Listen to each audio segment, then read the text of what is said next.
దానితో పాటు మరొక అంశం, ఎవరు పట్టించుకుంటలేరు, నన్ను ఎవరు ఇంట్లోకి రానిస్తలేరని చెప్పి బీఆర్ఎస్ పార్టీకి సంబంధించిన వారి కల్వకుంట్ల కుటుంబానికి సంబంధించిన కల్వకుంట్ల కవిత గారు మీడియాలో కనబడాలి, ఏదో ఒక విషయాన్ని చూపించి లైమ్ లైట్లో ఉండాలి అనే ఒక ఉద్దేశంతో కొన్ని విషయాల్ని ప్రస్తావించి వంట వార్పు కార్యక్రమం అని చెప్పి ప్రెస్ మీట్లు అని చెప్పి ఈ 2-3 రోజులకి వెళ్ళి కొద్దిగా హడావిడి చేస్తున్నారు.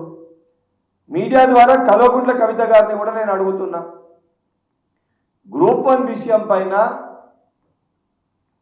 కల్వకుంట్ల తారక రామారావు మీ కుటుంబ సభ్యులు 10 ఏళ్ళు మీరు అధికారంలో ఉన్నప్పుడు ఏ రోజన్నా ఏ ఒక్క సందర్భంలోనన్నా నిరుద్యోగులను ఉద్దేశించి కల్వకుంట్ల కవిత గారు మాట్లాడినరా? అనేక సందర్భాల్లో నిరుద్యోగులు ఆత్మహత్యలు చేసుకుంటే, స్వయానా నిజామాబాద్ జిల్లాలో కూడా 4 ఆత్మహత్యలు చేసుకుంటే ఏ ఒక్క కుటుంబాన్నన్నా మీరు పరామర్శించిండ్రా? ఏ ఒక్క విషయాన్నన్నా మీరు ప్రస్తావించిండ్రా? ఆఖరికి అడ్డగోలుగా అంగట్లో సరుకులు అమ్ముకున్నట్టు పేపర్లు అమ్ముకొని మొత్తం కూడా బహిర్గతమైనప్పుడు, కవిత గారు ప్రెస్ మీట్లు నిర్వహించినప్పుడు, మీడియా మిత్రులు ప్రెస్ మీట్లు అడిగినప్పుడు కూడా ఆ విషయం పైన కనీసము మీరు స్పందించలేదు. ఈరోజు ఏదైతే మీరు ఎవరు నన్ను పట్టించుకుంటలేరు, మా కుటుంబ సభ్యులు నన్ను లోపలికి రాణిస్తలేరు, మా బావకి నాకు పంచాయతీ ఉంది, మా అన్నకి నాకు పంచాయతీ ఉంది, మా నాయన నన్ను దగ్గరికి పిలుస్తలేడని చెప్పి ఈరోజు నిరుద్యోగులని అడ్డం పెట్టుకొని, తెలంగాణలో యువకులని అడ్డం పెట్టుకొని రెచ్చగొట్టి రాజకీయ లబ్ధి పొందే ప్రయత్నం మీరు చేస్తుండ్రు. నిజంగా నిరుద్యోగుల గురించి మీరు మాట్లాడదలుచుకుంటే, మీరు అధికారంలో ఉన్నప్పుడు పేపర్లు ఎవరు అమ్మిండ్రు, ఎంతకు అమ్మిండ్రు, మరి అమ్మినోళ్ళ పైన ఆరోపణలు వచ్చిన విషయాలపైన ముందు మీరు నిరుద్యోగులకి బాధ్యతతోటి సమాధానం చెప్పాలి. ఈరోజు గ్రూప్ 1 కానీ టీజీపీఎస్సీ కానీ నిరుద్యోగులు ఇంత గందరగోళానికి గురిగానికి కారకులు ఎవరు? 10 ఏళ్ళు మీరు అధికారంలో ఉన్నప్పుడు చిత్తశుద్ధితోటి బాధ్యతతోటి, ఏ చిత్తశుద్ధి అయితే మీకు ఉద్యోగం రాకపోతే 6 నెలల లోపల మీరు తిరిగి ఎమ్మెల్సీ ఉద్యోగాన్ని మీరు తెచ్చుకున్నారో, అదే చిత్తశుద్ధి అదే బాధ్యత మీకు నిరుద్యోగుల పట్ల ఉండింటే మీరు పేపర్ లీకేజ్ అయినప్పుడు వాస్తవాల గురించి బయటికి వచ్చి మాట్లాడుతుండే. ఈరోజు హైకోర్టు సుప్రీంకోర్టులో డెసిషన్ మేరకు ఉద్యోగాలు వచ్చిన విద్యార్థులకి వాళ్ళ తల్లిదండ్రుల ఆవేదనని బాధని చూసి,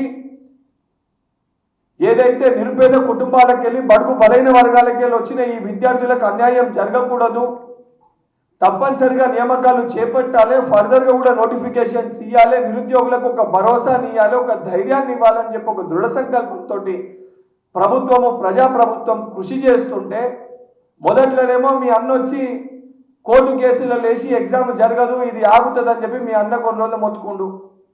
కొన్ని రోజులు మీ బావ వచ్చి వాళ్ళని అడ్డం పెట్టుకొని రాజకీయం చేసే ప్రయత్నం చేశారు.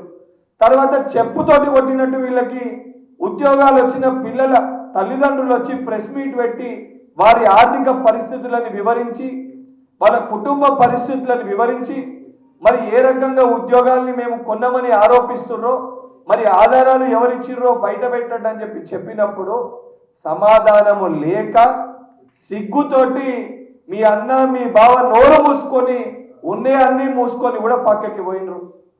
ఈరోజు నువ్వు బయటికి వచ్చి మళ్ళా ఆ నిరుద్యోగులని రెచ్చగొట్టి వంట వార్పు అని చెప్పి ప్రెస్ క్లబ్లో ప్రెస్ మీట్లు అని చెప్పి జాగృతి పేరుట ఈరోజు ఆ నిరుద్యోగులని అమరవీరుల స్తూపం దగ్గర రమ్మని చెప్పి ఈరోజు వాళ్ళని మోసం చేసి నీ రాజకీయ లబ్ధి పొందే ప్రయత్నం చేస్తున్నారు కల్వకుంట్ల కవిత గారు.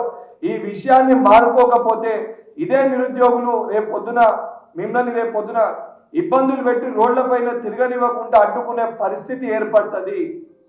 మళ్ళీ చెప్తున్నా, నిజంగా మీకు చిత్తశుద్ధి ఉంటే మీ అన్న ఆ రోజు ఉద్యోగాలు ఎవరికి అమ్మిండు, ఏ రకంగా అమ్మిండు, మరి మీ అన్నకి సంబంధించిన పిఏ పైన ఆరోపణల గురించి మీడియా ముఖంగా ప్రెస్ మీట్ పెట్టి, అవును మా అన్న ఇంతకు అమ్ముకుంటూ, మా అన్న ఈ రకంగా చేసిండు, ఈ రకంగా బీఆర్ఎస్ పార్టీలో ఇవి జరిగినాయి అని చెప్పి ఆ విషయాలు మీరు ఆ రోజు పార్టీలో ఉండే కాబట్టి ఆ ఆధారాలన్నీ కూడా బయటికి తీసుకొని వచ్చి పెడితే నిరుద్యోగులని మోసం చేసిన మీ అన్నని దాని వెనుకున్న వాళ్ళందరినీ కూడా కటకటాల్లోకి నెట్టనీకి, నిరుద్యోగులకి వాస్తవాలు చెప్పనీకి, 10 ఏళ్ళు వారు మోసపోయిన వాళ్ళకి బుద్ధి గుణపాఠం చెప్పని కూడా ఉపయోగపడుతుంది.